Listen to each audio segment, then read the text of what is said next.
Grand Prix. Well, as you can tell by joining us from Cyril Abiteboul from Renault, it's all official.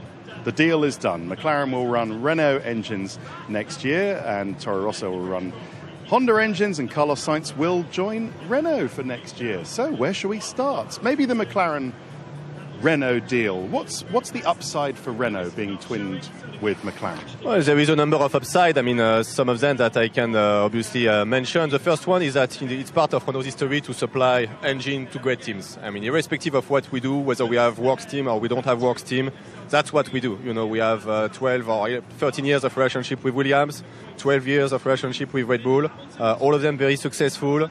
I mean, that's never been done in the history of Renault, this McLaren tie-up, so that's something that we are very proud of. So, you know, at the core of what we are doing, there is also a marketing project that also sometimes people tend to forget, and McLaren is a fantastic brand. They are a car maker, also we are a car maker, so there is natural synergies in that respect. The deal has obviously been talked about for weeks, if not months. Were you able or prepared to give McLaren drawings of the engine for the installation, or do they start from today?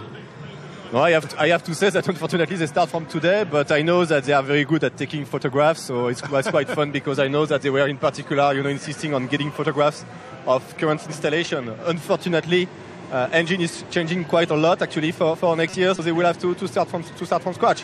But since a couple of days, since we've signed, since we've executed, and I have all faith in the capacity of McLaren to react very quickly.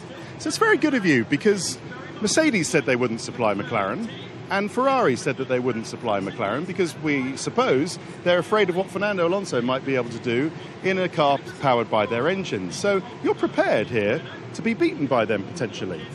Potentially. No, absolutely. I think we have to accept that we are not exactly quite yet in the same position as Mercedes and Ferrari. We are aiming to. That's where we want to be in a couple of years' time.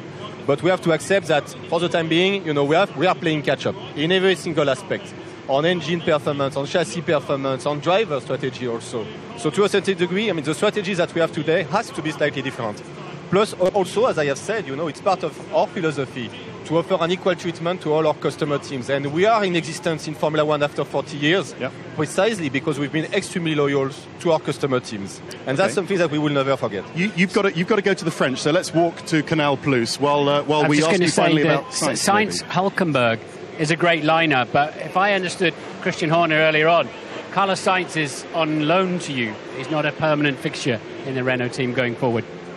Yeah, we indeed, as you said, we believe really in that lineup with Carlos. He's got experience, he knows Renault, he won the Formula Renault 3.5, the Formula Renault 2 liters, so we've got also some experience of working together to a certain degree. We invested in him. We are very happy with that situation, which gives also flexibility. As I was saying, we also have to appreciate that there is a number of contracts that were fixed. Our situation for next year was not an obvious one. This engine musical chair has given us more opportunities than maybe initially, and we will have to see what happened in 2019, but we are very excited by this announcement of today. Okay, Cyril, merci beaucoup. Look, Alain Prost is waiting for you. Canal Plus are waiting for you. Frank Montagny as well. So off you go.